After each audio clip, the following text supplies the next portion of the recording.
আব্বু আমি বিয়ে করলে নদী ম্যামকে বিয়ে করব। আর যদি না বিয়ে দেন তাহলে আমি কোনোদিনও বিয়ে করব না। এই ছেলে এসব কি বলছো? তুমি জানো আমার বয়স কত? আমি তোমার বাবা মায়ের বিয়ে খেয়েছি, তোকে হতে দেখেছি, কোলে নিয়ে থাকছি। তাতে আমার কিছু যায় আসে না। আপনি আমার দাদিমার বয়সের হইলেও সমস্যা নাই। আমি আপনাকে বিয়ে করব, এটাই শেষ কথা। শফিক সাহেব, আপনার ছেলের মাথা খারাপ হয়ে গেছে। আয়ান, মাথা খারাপ হয়ে গেছে নাকি? আমরা তোমার জন্য তুলি মামুনিকে দেখেছি। ড্যাড, আমার এক কথা বারবার বলতে ভালো লাগে না। আমি বলছি না আমার ওনাকে পছন্দ হয়েছে। এইসব ছোট মেয়েদের প্রতি আমার কোনো ইন্টারেস্ট আসে না। আমি বিয়ে করলে নদী ম্যামকে বিয়ে করব। আয়নের কথা শুনে নদী রেখে সোফা থেকে উঠে বলে, এটা কি মজা করার জায়গা নাকি? আমার ভাতিজিকে দেখতে এসে আমাকে বিয়ে করতে চাও? তোমার বয়স কত, হ্যাঁ? আর তুমি জানো আমি তোমার ফুপির বান্ধবী, আমিও তোমার ফুপি হই। রক্তের কেউ না, সো আমি আপনাকে বিয়ে করব, এটাই ফাইনাল কথা। ওনার সাথে যদি বিয়ে না দাও তাহলে আমি আবার উধাও হয়ে যাব। বাবু, এইসব কি বলছিস বাবু? বোঝার চেষ্টা কর। নদী তো 10 বছরের বড়, তোর সাথে ওর কিভাবে মিলে বল। ভালোবাসা থাকলে বয়স কোনো ব্যাপার না আম্মু। দেখো, তোমাদের কাছে দুইটা অপশন। এক, আমাকে ওনার সাথে বিয়ে দিবে, আর দুই, যদি বিয়ে না দাও তাহলে আমাকে হারাতে হবে। আয়নের কথাই আয়নের আম্মু বলে ওঠে, ওগো শুনছো, আমি আমার সন্তানকে আর হারাতে চাই না। ওই যদি নদীকে বিয়ে করে সুখে থাকে তাহলে আমাদের কি সমস্যা বলো? ভাবি এসব কি বলছেন? আমি ওকে কিভাবে বিয়ে করব? আমি কখনোই বিয়ে করব না। আমি সারা জীবন এইভাবে থাকতে চাই। হাঁটুর বয়সী ছেলেকে বিয়ে করা সম্ভব না। নদী তো বিয়ে করতে রাজি না। আমি কিছু জানি না। আমি ওনাকে বিয়ে করব মানে ওনাকে বিয়ে করব। না হইলে আমি ওনার মতো বিয়ে না করে থাকব। আর বিয়ে করলে আজ এখনই করব। আমার অনুষ্ঠানে দরকার নাই। আয়ান, এটা বেশি হয়ে যাচ্ছে না? ওনাকে আমি আনতে বলে এসেছি, তাকে হুট করে ছোট ভাইয়ের বউ হিসেবে কিভাবে দেখবো? উনি কি তোমার রক্তের ফুপি হয় নাকি? উনি তো বিজনেস পার্টনার জাস্ট। এর থেকে তো কোনো কাছে কেউ না। আর আমি তো ওনার উপরে ক্রাশকে বিয়ে নিয়ে আসতে বলছি। ভাইয়ার বিয়ের ভিতরে উনি লাল একটা শাড়ি পরে এসেছিল, আর যা লাগছিল না, আমার রাতে ঘুম হারাম করে দিয়েছে। নদী নিজের রাগ কন্ট্রোল করতে না পেরে সজোরে আয়নের গালে থাপ্পড় মেরে দিল। আয়নের আম্মু রেগে বলে ওঠে, নদী, তোমার সাহস কি করে হয় আমার ছেলেকে থাপ্পড় দেওয়ার? ভাবি, আপনি কি চোখে দেখছেন না আপনার ছেলে আমাকে নিয়ে কি বলছে? আপনি এত ছেলের কথায় ওঠেন আর বসেন কেন? ছেলে অন্যায় করলেও আপনার চোখে পড়ে না? চুপ করো। আমার ছেলে তোমাকে পছন্দ করেছে, এটাই তোমার জন্য সৌভাগ্য। So funny. আপনার ছেলেকে কে বিয়ে করবে? আমার ভাতিজাকে ছোট করে আমাকে বিয়ে করবে? ভাবলো কিভাবে?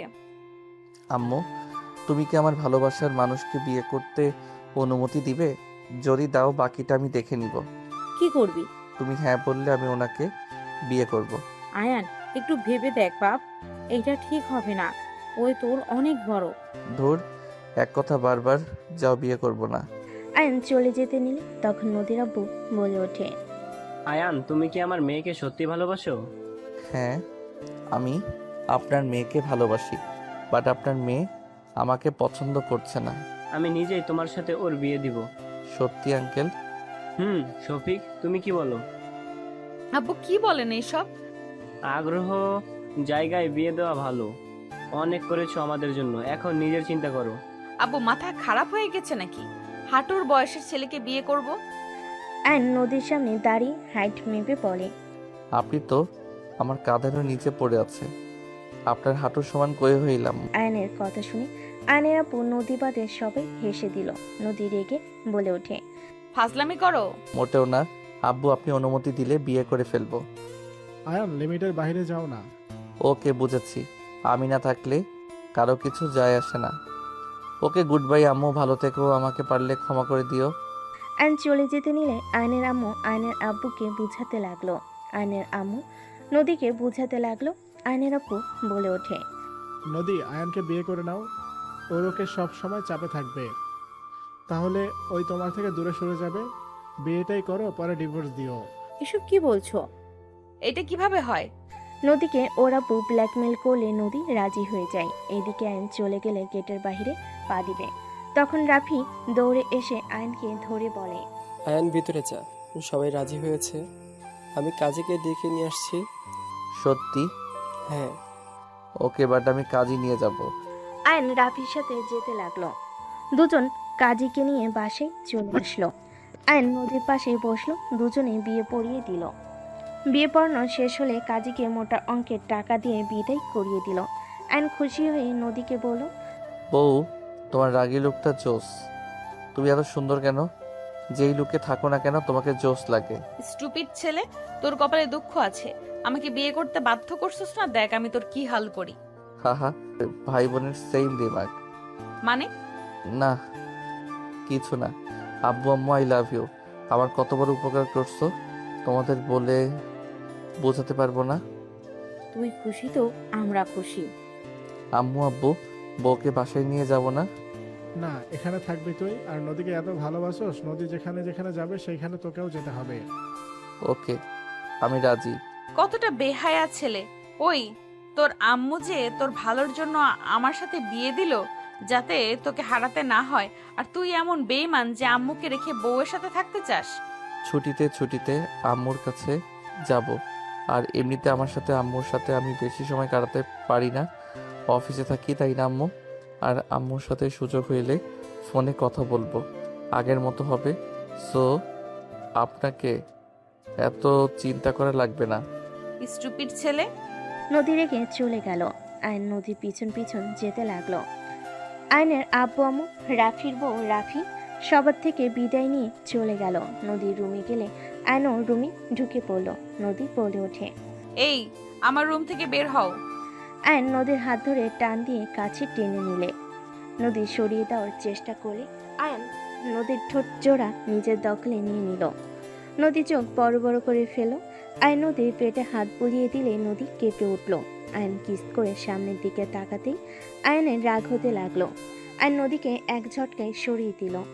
আয়নকে নদী থাপ্পড় মেরে বলে, এই ছেলে, এই, তোর কি লজ্জা শরম বলে কিছুই নাই?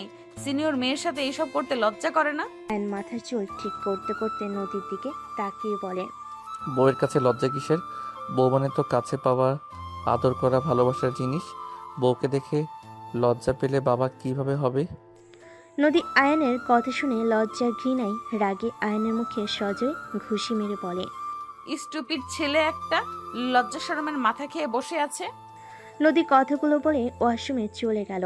আয়ন মুখে হাত দিয়ে ঠোঁটের কোণা থেকে রক্ত মুছতে মুছতে হাসি দিয়ে মনে মনে ভাবতে লাগলো। যত ইচ্ছে মারো, আমি তো তোমাকে ছাড়বো না, মাই ডিয়ার ওয়াইফ।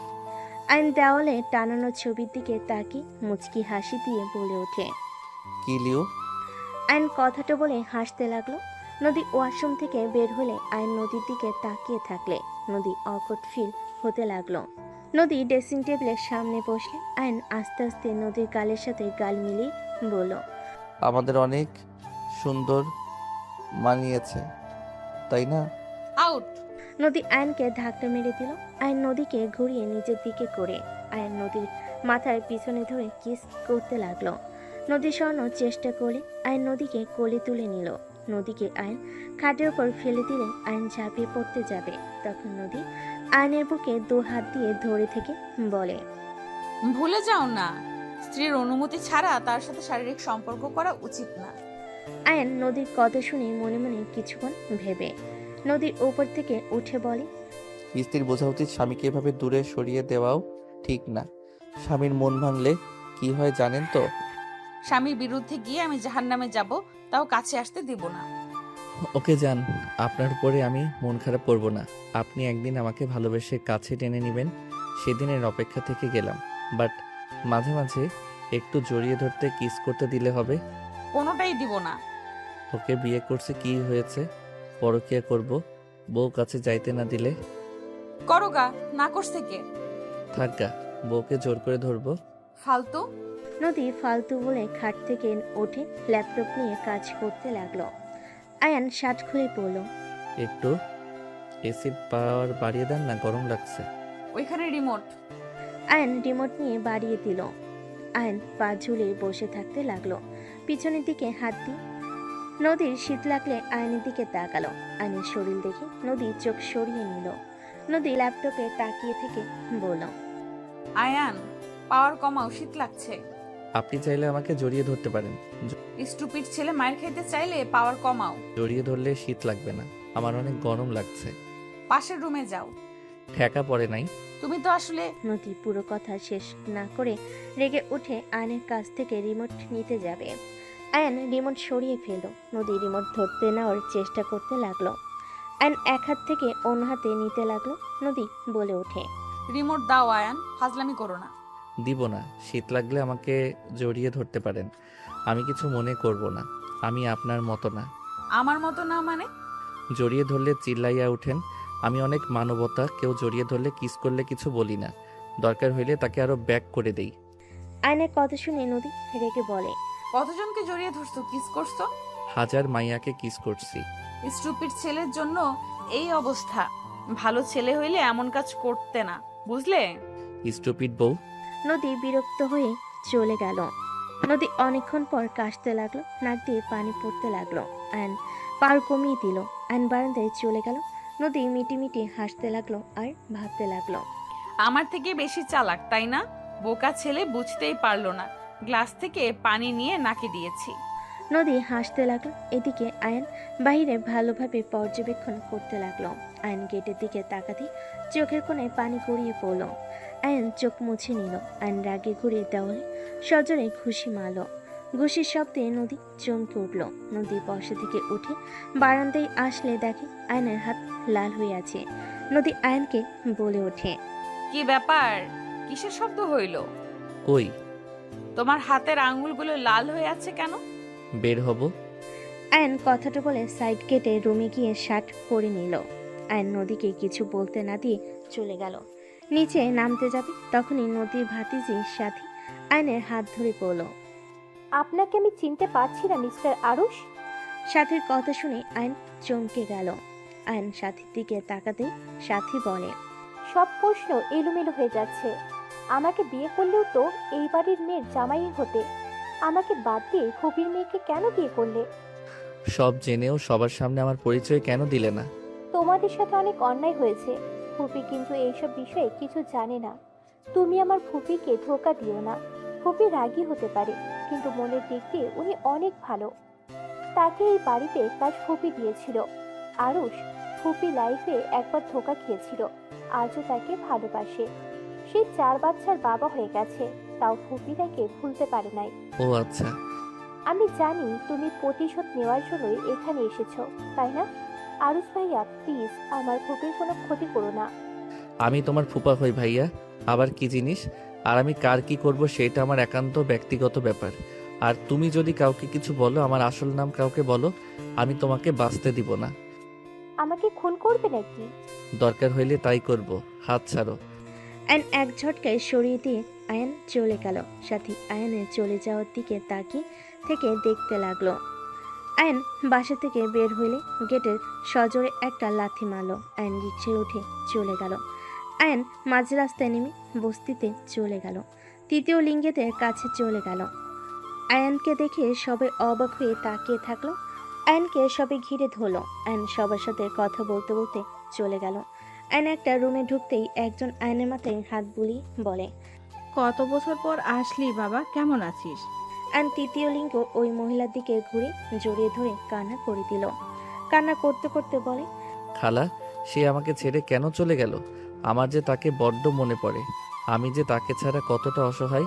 সে কেন আমার ভালোটা চেয়ে আমাকে একা করে চলে গেল?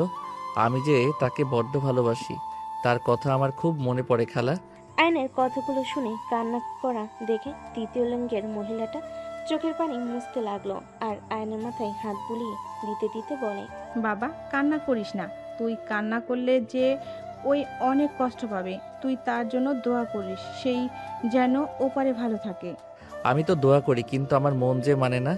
আমার মনে হয় সেই আমার খুব কাছে কোথাও আছে। সে আমাকে দেখছে কিন্তু আমার সামনে আসে না। আয়নের মাথায় হাত বুলিয়ে দিতে দিতে বলে, ওর দোয়া তোর উপর সব সময় আছে বাবা, কান্না করিস না। তুই বসে, আমি তোর পছন্দের খাবার নিয়ে আসছি। খালা, আমি ওই বাড়িতে ঢুকেছি, আমি ওই বাড়ির মেয়ের জামাই হয়েছি খালা। আয়নের কথা শুনে তৃতীয় লিঙ্গ মহিলা রূপালী বলে ওঠে, এইসব কি বলিস?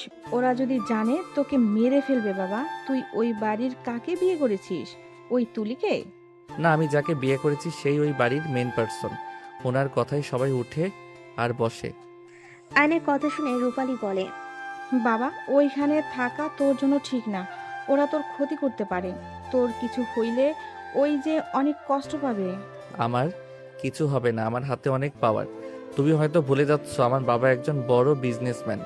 আমার হাতে যে পাওয়ার আছে ওরা আমার কিছু করতে পারবে না। আর যাকে বিয়ে করেছি তাকে শুধু আমার প্রতি দুর্বল করতে হবে। আয়নের কথা শুনে রূপালী বলে, বাবা তুই প্রতিশোধ তোকে নিতেই হবে। তোর বাবা মায়ের সাথে থাক, এইসব ভেতরে যেতে হবে না। চিন্তা করো না খালা, আমার কিছু হবে না। অনেক ক্ষুধা লাগছে। রূপালী আয়নের জন্য খাবার রান্না করতে চলে গেল। আয়ন খাটে শুয়ে থেকে ভাবতে লাগলো। আয়ন অনেকক্ষণ ভাবনার জগৎ থেকে বের হয়ে দেখে ওর জন্য রূপালী খাবার নিয়ে এসেছে। আয়ন উঠে ফ্রেশ হতে চলে গেল। ফ্রেশ হয়ে এসে ঘরে বসলে রূপালী খাওয়াই দিতে লাগলো। আয়ন ওইখানে অনেকক্ষণ থেকে সন্ধ্যার দিকে বের হয়ে গেল। নামাজ পড়ে বাসায় চলে গেল। নদীদের বাসায় গেলে দেখে নদী সবার সাথে বসে আছে। আয়নকে দেখে নদীর আব্বু বলে, আয়ান কোথায় গেছিলে? শান্তির ঠিকানায়। মানে? কিছু না আঙ্কেল, একটু দরকার ছিল, সেখানে গেছিলাম। যাও রুমে গিয়ে ফ্রেশ হয়ে নাও, তোমার আম্মু তোমার লাগেজ পাঠিয়ে দিয়েছে। ওকে। আয়ন চলে গেল। আয়ন রুমে গিয়ে ফ্রেশ হয়ে নিল। আয়ন খাটে বসে ভাবতে লাগলো। আয়নের ফোন বেজে উঠলো। আয়ন ফোন হাতে নিয়ে কল রিসিভ করলো। কলে কথা বলতে লাগলো। কথা বলা শেষ করে আয়নের মুখে হাসি ফুটে উঠলো। আয়ন চোখ বন্ধ করে পা নাড়াতে লাগলো। নদী রুমে আসলে দেখে আয়ন চোখ বন্ধ করে আদর্শ হয়ে শুয়ে আছে। নদী আয়নকে বলল, আয়ান, নদীর কণ্ঠ শুনে আয়ন চোখ খুলে নদীর দিকে তাকিয়ে বলল, হ্যাঁ বলেন। আমার ভাই ভাবি ভাতিজিরা আসবে। তুমি তাদের সামনে আমাকে স্ত্রী হিসেবে পরিচয় দিও না। তুমি এই বাড়িতে আত্মীয় হয়ে থাকবে, ঠিক আছে? কেন? আমি চাই না ওরা জানুক যে আমি বিয়ে করেছি। না বলে বিয়ে করেছি জানলে সবাই অনেক কষ্ট পাবে। আমি কি তাহলে আমার বউকে রেখে অন্য রুমে গিয়ে ঘুমাবো নাকি? আমার রুমে থাকলেও তো আমি তোমাকে আমার কাছে থাকতে দিব না। তার থেকে অন্য রুমে থাকলে খারাপ কি? কতদিন এখানে থাকবে? একেবারের জন্য আসছে। সময় হইলে সব কিছু বুঝিয়ে বলা যাবে, হুট করে বলা যাবে না। তাহলে আজকে আমি বাসরটা করে নেই। মেজাজ খারাপ করবে না। তোমার মতো বাচ্চার সাথে আমার বাসর করা লাগবো না, ইম্পসিবল। সব সম্ভব জান। আয়ন নদীকে টান দিয়ে নিজের কাছে নিয়ে এসে জড়িয়ে ধরল। নদী আয়নকে সরিয়ে দেওয়ার চেষ্টা করতে লাগলো। আয়ন বলে ওঠে, এমন কেন করো? আমার কি অধিকার নাই তোমাকে আদর করার? আমার বাবা হতে হবে তাই আমি বাসর করব মানে করবই। আমার ভাতিজা ভাতিজিরা সব আমার সন্তানের কোনো দরকার নেই। আমার তো দরকার। তুমি তোমার ভাতিজা ভাতিজি নিয়ে থেকো, বাট আমি তো আমার নিজের সন্তান চাই। সেইটা শুধুমাত্র আমার আর তোমার। আমি চাই না। নদী, একটা কথা মাথায় রেখো, যাদের জন্য এত কিছু করছো তারা কিন্তু তোমার পিছনে ছুরি মারতে 1 মিনিটও ভাববে না। 1 মিনিট কেন, 1 সেকেন্ডও ভাবে না। সেটা আমি বুঝে নিব। আমাকে ছাড়ো। ছাড়বো না। বউ ছেড়ে কয়দিন থাকা লাগবে তার নাই হিসাব। আর আজকে আমাদের বাসর রাত, আমি ছাড়বো না। আমি তো এই বিয়ে মানি না। আর তো বাসর রাত। আমি তো মানি। আয়ন কথাটা বলে নদীর ঠোঁটের দিকে এগিয়ে যেতে লাগলো। নদীর ঠোঁট জোড়া কাঁপতে লাগলো। আয়ন নদীর ঠোঁটের কাছে গেলে মুখ ঘুরিয়ে নিল। আয়ন নদীর মাথা সোজা করে ধরে নিজের দখলে নিয়ে নিল। নদী ধাক্কা মারে। আয়ন হাত ধরে টান দিয়ে আবার জড়িয়ে ধরে বলে, আমার কাছ থেকে দূরে গিয়ে লাভ নাই। আমি তো তোমাকে আজ আদর করবই। তুমি আমাকে বাধা দিতে পারো না। আমি চাইলে সব করতে পারি। আমাকে ছাড়ো আয়ান। নদীর কথা শুনে আয়ন নদীকে ছেড়ে দিয়ে সোজা দরজার কাছে গিয়ে লাগিয়ে দিল। আয়ন নদীর দিকে এগিয়ে আসতে লাগলো। নদী ফল কাটা চাকু হাতে নিয়ে সামনের দিকে ধরে বলে, আমার কাছে আসলে পেট ফুটো করে দিব। করলে করো, আমার সমস্যা নাই। তুমি যদি বাসরাতে বিধবা হতে চাও তাহলে মারতে পারো। আয়ন, আমি মজা করছি না কিন্তু। নদীর কথায় আয়ন পাত্তা না দিয়ে নদীর কাছে যেতে লাগলো। নদী আয়নকে আঘাত করতে যাবে, সাথে সাথে আয়ন নদীর হাত ঘুরিয়ে পিছন থেকে জড়িয়ে ধরলো। নদীর পিঠে হালকা করে কিস করলে নদী কেঁপে উঠল। আয়ন নদীকে খাটের উপর ফেলে দিল। চাকুটা সরিয়ে ফেল। নদী কিছু বলার আগে আয়ন নদীর উপর ঝাঁপিয়ে পড়ল। আয়ন নদীর দুহাত খাটের সাথে চেপে ধরে গলে সারা শরীরে কিস করতে লাগলো। নদী মাতাল হয়ে যেতে লাগলো। আস্তে আস্তে নদী নিজের কন্ট্রোল হারিয়ে ফেলে। আয়নের সাথে তাল মিলিয়ে আদর করতে লাগলো। আয়ন মুচকি হাসি দিয়ে নদীর সাথে ভালোবাসার সাগরে ডুবে যেতে লাগলো। দুজন একে অপরকে আদর করতে করতে ক্লান্ত হয়ে গেল। নদী আয়নের বুকে মাথা দিয়ে শুয়ে পড়ল। আয়ন নদীর মাথায় হাত বুলিয়ে দিতে দিতে বলে, তোমাকে আমি ভালোবাসি নদী। আয়নের কণ্ঠ শুনে নদী চমকে উঠল। আয়নের উপর থেকে লাফ দিয়ে উঠে পড়ল। নদী নিজের দিকে তাকিয়ে লজ্জায় দৌড়ে ওয়াশরুমে চলে গেল। আয়ন হাসতে লাগলো। নদী ওয়াশরুমে গিয়ে গোসল করে বের হলে আয়ন ঘুরু কুচকে তাকালে নদী বলে ওঠে, বিড়াল ছেলে কোথাকার, আমার সাথে কাজটা ঠিক করলে না। আমি কি করলাম? প্রথমে আমি একটু আদর করছি, তারপর তো তুমি আমার সাথে পাল্টা আদর করলে। এখানে আমার দোষ দিতে পারবে না। আয়নের কথা শুনে নদীর লজ্জায় কিছু বলতে পারল না। নদী আলমারি থেকে পোশাক বের করে ওয়াশরুমে যাওয়ার আগে নদী ঢুকে পড়ল। নদী উপায় না পেয়ে রুমের ভিতরে পোশাক পরিবর্তন করে নিল। আয়ন গোসল করে নদীর পিছনে দাঁড়িয়ে হেয়ার ড্রাই করতে লাগলো। নদী আয়নের শরীরের দিকে তাকাতে লজ্জা পেতে লাগলো। নদী ভাবতে লাগলো, ছি, এটা কি করলাম? এইটুকু ছেলের সাথে, ছি, লজ্জায় মাথা কাটা যাচ্ছে। বউ, তুমি এত সুন্দর কেন? আর এত সুন্দর ফিটনেস কিভাবে ধরে রাখছো? যুবতী মেয়েরাও তোমার কাছে হেরে যাবে। Just shut up. নদী কথাগুলো বলে নিচে চলে গেল। আয়ন পোশাক পরিবর্তন করে খাটে শুয়ে পড়ল। আয়নকে সাথে ডাকতে আসলে দেখে আয়ন ঘুমিয়ে গেছে। নদী খাবার খেয়ে সবার সাথে গল্প করে রুমে চলে আসলো। আয়নের পাশে শুয়ে পড়ে নদী নিজের অজান্তেই আয়নের কপালে ঠোঁটের স্পর্শ এঁকে দিল। নদী হুট করে এমন কাজ করতে ভাবতে লাগলো, ছি, এটা আমি কি করলাম? এই ছেলে যে দুষ্টু, একবার প্রশ্রয় দিলে মাথায় উঠে বসবে। আর ওকে ভালোবাসা প্রকাশ করা যাবে না, করলে আমাকে ছেড়ে যাবে না। যেইভাবেই হোক এই বাড়ি থেকে বের করতে হবে। নদী কথাগুলো ভাবছিল। আয়ন হুট করে নদীর উপরে হাত তুলে দিল। নদী চমকে উঠল। আয়ন নদীর বুকে মাথা দিয়ে বিড়বিড় করে কিছু বলতে লাগলো। নদী আয়নকে সরিয়ে দিতে গেলে আয়ন আরও শক্ত করে জড়িয়ে ধরে। নদী উপায় না পেয়ে ডিম লাইট জ্বালিয়ে ঘুমিয়ে গেল। সকালে নদীর ঘুম ভাঙলে দেখে আয়ন নামাজে বসে কান্না করছে। নদী চমকে গেল। আয়ন মোনাজাত শেষ করে জায়নামাজের উপরে গুটিসুটি হয়ে শুয়ে থেকে কাঁদতে লাগলো। নদী আয়নকে ডাক দিল। আয়ান, কি হয়েছে? কান্না কেন করছো?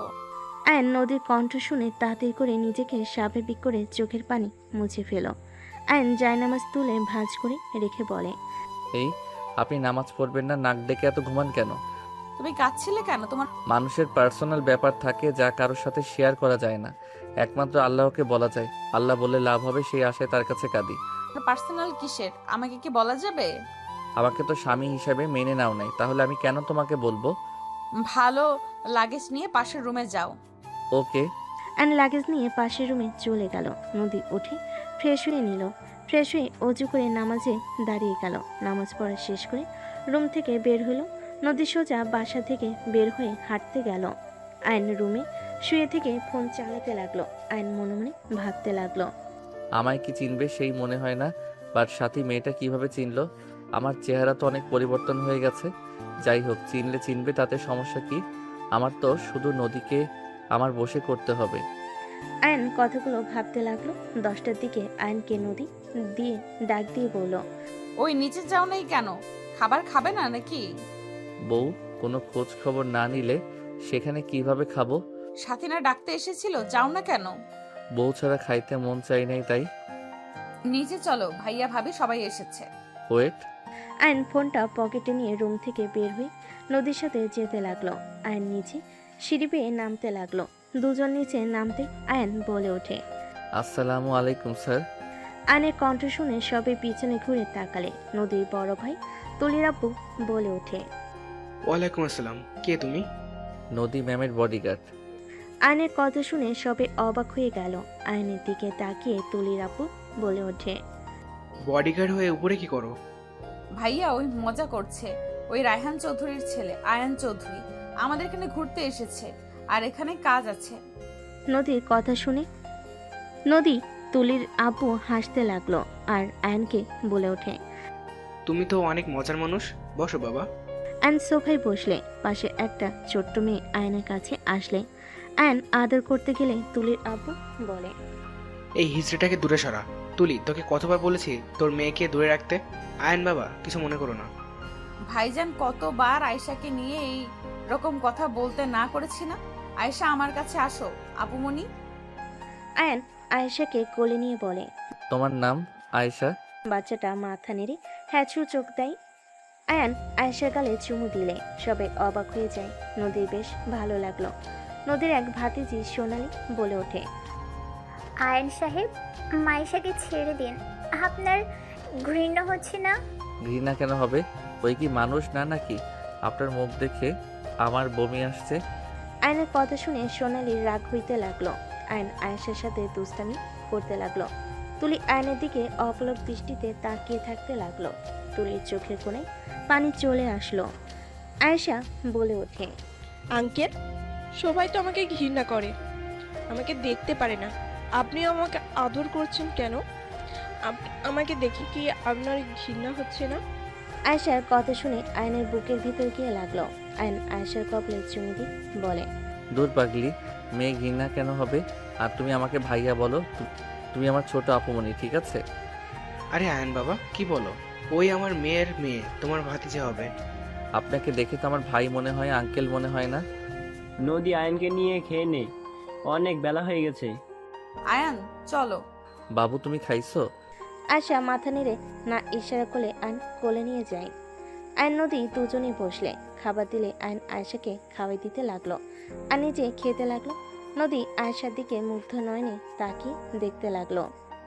নদী মনে মনে ভাবতে লাগলো, মাশাল্লাহ, সব মানুষদের মতো ওর মনটা অত্যন্ত ছোট লোকদের মতো না। নদী কথাগুলো ভাবতে লাগলো আর আয়নের আয়েশার দিকে তাকিয়ে থাকলো। তুলি খুশিতে চোখের পানি চলে আসলো। নদীর আব্বু বলতে লাগলো, সেটার মাথায় সমস্যা আছে নাকি? এইসব আবল তাবল কি বলে গেল? সাবধানে কথা বল। ওই অখুশি হইলে পথে বসবি, তাই সাবধানে কথা বল। ওই যা বলে তার সাথে তাল মিলিয়ে চলার চেষ্টা কর। ওই যেহেতু আয়েশাকে পছন্দ করেছে, সেখানে সবাই আয়েশার সাথে ভালো ব্যবহার করে। ওই অখুশি হয়ে গেলে ওর আব্বু জানলে কি করতে পারে জানোস তো? এই সবাই আয়েশার সাথে ভালো ব্যবহার করবে, আর আয়ান যা বলবে তা ওইটাই মানবে। সবাই হ্যাঁ সূচক উত্তর দিল। সাথে মনে মনে ভাবতে লাগলো, তুলি আপু, আজ চোখের পানি ফেলছো? একদিন আয়ানও কেঁদেছে। তোমরা যা করেছো, আস্তে আস্তে সব কিছু ভোগ করবে। জানি না তুমি ওকে চিনতে পারছো কিনা। চিন্তা করো না, তোমাদের সব অহংকার শেষ করে দিতে এসেছে।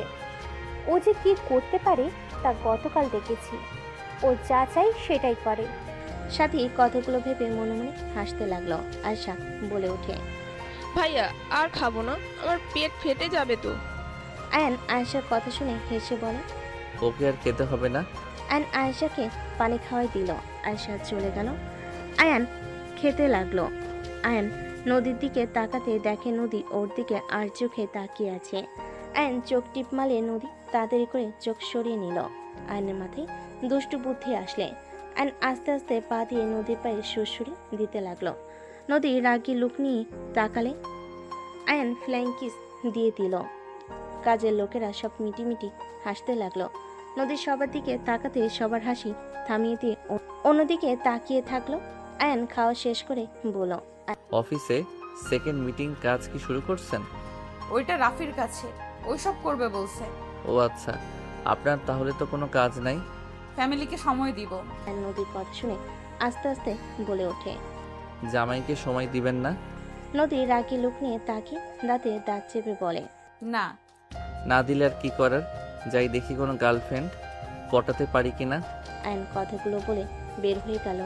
নদী খাওয়া শেষ করে সবার সাথে বসে গল্প করতে লাগলো। রাতে আয়ান বাসায় আসলে সাথী বলে, আঙ্কেল, ছাদে চলেন। সবাই ছাদে আড্ডা দিচ্ছে। গুড, আঙ্কেল বলে ডাকবে। হুম। তুমি যাও, ফ্রেশ হয়ে আসছি। আয়েশা কিন্তু তুলির মেয়ে। বুঝেছিলাম। বাপ বাপকে ছাড়ে না। বেশি কথা বলো না, যাও। সাথী চলে গেল। আয়ন রুমে চলে গেল। আয়ন রুমে গিয়ে ফ্রেশ হয়ে নিল। পোশাক পরিবর্তন করে আয়ন ছাদে চলে গেল। আয়েশা আয়নকে দেখে দৌড়ে এসে জড়িয়ে ধরলো। আয়নকে দেখে নদীর আব্বু বলে ওঠে, আয়ান বসো। আয়ন নদীর পাশে বসলো। সোনালি আয়নের পাশে বসলো। আয়ন নদীর দিকে ঘেঁষে বসলো। আয়েশা আয়নের কোলে এসে বসলো। নদী তুলির দিকে তাকিয়ে বলে, তুলি ডাক্তারের সাথে কথা বলছিলি কি? অপারেশনের কথা বলেছে। অপারেশন করলে ঠিক হয়ে যেতে পারে। তাহলে যত তাড়াতাড়ি পারস অপারেশন করে নে, যত টাকা লাগে আমি পাঠিয়ে দিব।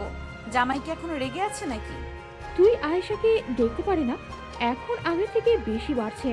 তোর জামাইকে আমি বুঝি না, নিজের সন্তানের জন্য এমন ব্যবহার কেন করে?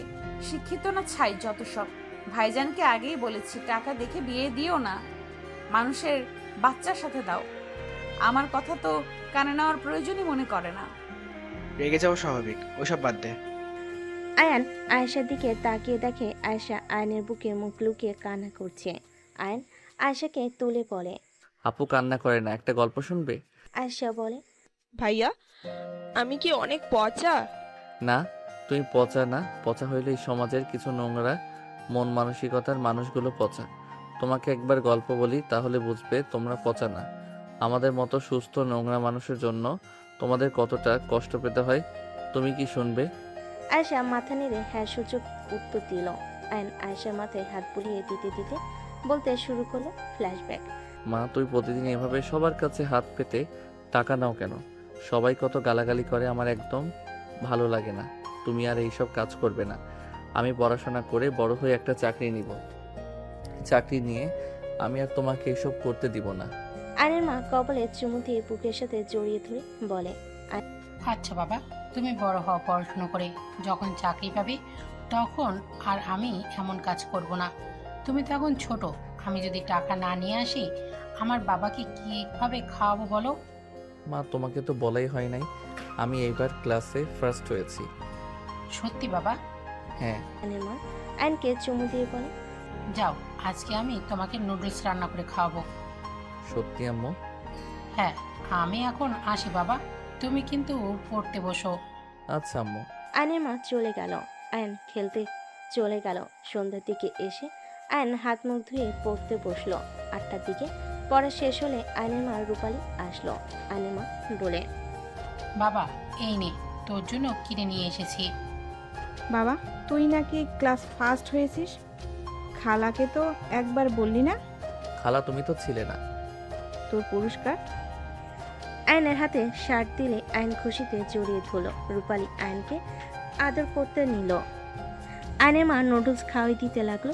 খাওয়া শেষ হলে আয়নের মা হাত মুখ ধুয়ে রূপালীর সাথে গিয়ে রান্না করতে বসলো। আয়ন ওর মায়ের পিছন পিছন ঘুরঘুর করতে লাগলো। 5 দিন পর আয়ন হাই স্কুল থেকে বের হয়ে রাস্তা দিয়ে হাঁটছিল। হঠাৎ করে দেখে ওর মা খালারা সবাই মিলে জ্যামের ভিতর টাকা তুলছে। আয়ন দাঁড়িয়ে থেকে দেখতে লাগলো। হঠাৎ করে দেখে একজন ওর মায়ের গায়ে হাত তুলো। আয়নের রাগ হতে লাগলো। আয়ন রেগে যেতে নিবে, তখন পিছন থেকে একজন হাত ধরে বলে, আরুষ, যাস না, খালা তোকে দেখলে অনেক কষ্ট পাবে। মাকে ওই লোকটা মারলো। চল। রাকিব আয়নের হাত ধরে নিয়ে যেতে লাগলো। আয়ন হিজড়া পল্লীতে চলে গেল। আয়ন সোজা রুমে গিয়ে মন খারাপ করে বসে থাকলো। আয়নের মা আসলে আয়নকে দেখে বলে, আব্বুটার কি হয়েছে, মন খারাপ নাকি?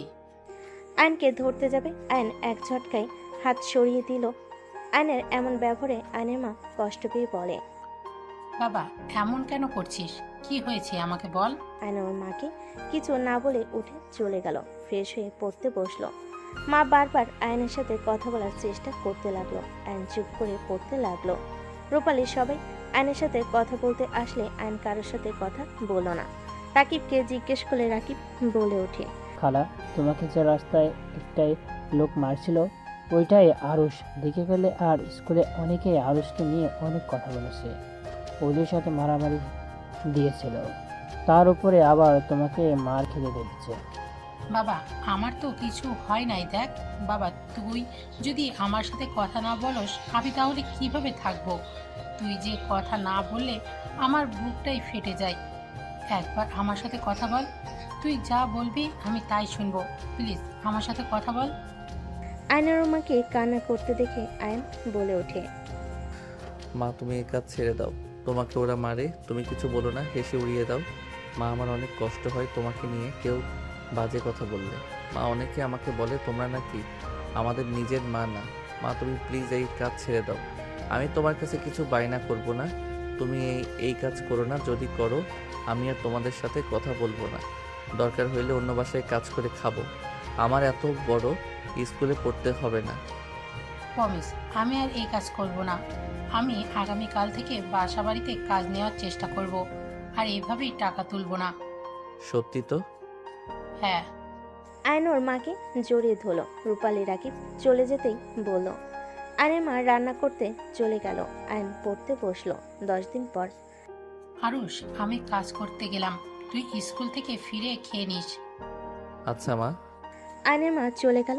আয়ন রাকিব স্কুলে চলে গেল। আয়ন স্কুলে গেলে তুলি এসে সোজা আয়নের সামনে হাঁটুকে বসে বলে, আরুষ, আই লাভ ইউ। আমি তোমাকে ভালোবাসি। ছি, তুলি কি কও? আমার শরম লাগে তো। এই স্কুলের সব থেকে হ্যান্ডসাম ছেলে তুমি, এভাবে শরম পেলে চলে? তুমি তো সব মিলে ক্রাশ। দূর, কি কও? আমার অনেক শরম পাচ্ছে। আমার প্রপোজ অ্যাকসেপ্ট করো। না, এসব আমি করব না। তুইর কথা শুনিস না, ওই অনেক অহংকারী মেয়ে, আমি দেখেছি। ওই সবার সাথে খারাপ ব্যবহার করে। তুই এত কথা কেন বলিস? চুপ করে থাক। আয়ান আমার প্রপোজ অ্যাকসেপ্ট করে তোমাকে কেউ বুড়ি করবে না, সবাই তোমাকে সম্মান করবে, কেউ তোমাকে অপমান করবে না। আর আয়ান, তুমি হিজড়াদের সাথে থাকা বন্ধ করে দিও। মানে কি? বাদ দাও, প্রপোজ অ্যাকসেপ্ট করো। না, সাইড দাও, ক্লাস শুরু হয়ে যাবে। ওকে, ফ্রেন্ড তো হতে পারো। 1 আর 2 ফ্রেন্ড না হইলে কেমন দেখা যায় বলো? ওকে ফ্রেন্ড। আয়ন তুলি একসাথে হাত ধরে যেতে লাগলো। দুজন একসাথে সামনে সিটে বসে পড়ল। দুজন মনোযোগ দিয়ে ক্লাস করতে লাগলো। দুজনের ভিতর অনেক ভালো ফ্রেন্ডশিপ হয়ে গেল। এভাবেই চলতে লাগলো 1 বছর পর। আরুষ, আজকে তোমাকে আমাদের বাসায় যেতেই হবে। না, আমার ভয় লাগে। তোমার আব্বু আম্মু আবার কি বলবে? আরে কিছু হবে না, আবুকে বলেছি আমি তোমাকে ভালোবাসি। এই কি বল? আমি তোমাকে ফ্রেন্ড হিসেবে ভালোবাসি। ওই একই হলো, চলো। তুলি আয়নকে টেনে নিয়ে যেতে লাগলো। আয়নকে টেনে গাড়িতে তুলে নিল। আয়নকে নিয়ে বাসে চলে গেল। বাসার ভিতরে গাড়ি থামলে দুজন নেমে পড়লো। আয়ন তুলির সাথে যেতে লাগলো। আয়ন বাসার ভিতরে ঢুকলে তুলির আব্বু আম্মু সবাইকে সালাম দিল। আয়নকে দেখে তুলির আব্বু বলে ওঠে, বসো আরুষ, তোমার নাম আমার মেয়ের কাছে অনেক শুনেছি। ও আচ্ছা। আয়ন সামনের দিকে তাকাতেই আয়ন বলে, মা, তুমি এখানে কি করো? আয়নের কথা শুনে সবাই অবাক হয়ে গেল। আয়নের মাকে জড়িয়ে ধরলো। ওর মা বলে ওঠে, এই ছেলে, কে তুমি? আমাকে কেন মা বলছো? আমাকে ছাড়ো। মা, এসব কি বলো? আমি আরুষ, তুমি আমাকে চিনছো না নাকি? এই ছেলে, ওই তোমার মা কিভাবে হবে? তোমার মাথা ঠিক আছে? আঙ্কেল, এইটাই তো আমার মা। কি বলো? হিজড়াটা আবার মা হয় কিভাবে? আরুষ, তোমার মা কিভাবে হবে? তুমি ওকে ছাড়ো। ওই তুই যা এখান থেকে। আব্বু তোমাকে কতবার বলেছি ওকে এইখান থেকে সরিয়ে দিতে। আঙ্কেল, আমার মায়ের সাথে খারাপ ব্যবহার করবেন না। আরুষ, হিজড়া কিভাবে মা হয়? উনি নিশ্চয়ই তোমাকে কিডন্যাপ করেছিল। বড় সাহেব, এই ছেলের সাথে আমার কোনো সম্পর্ক নাই। আমার কিভাবে সন্তান হবে? মা, তুমি এসব কি বলো? আমার মা তো তুমি। আমি কিন্তু রেগে যাচ্ছি। আব্বু, আমি জানতাম না। সবাই বলতো, আমি ভাবছি হয়তো আরুষ সবাইকে উপকার করে সবার সাথে মিশে তাই, বাট ওই যে হিজড়াকে মা ডাকে এইটা আমি কিভাবে বুঝবো? বারবার হিজড়া কেন বলেন? এনি আমার মা। আমার মা কোনো হিজড়া না। আমার মা কিডন্যাপার না। চুপ কর, হিজড়ারা কোনোদিন মা হতে পারে নাকি? ওই তোকে কিডন্যাপ করে নিয়ে এসেছে।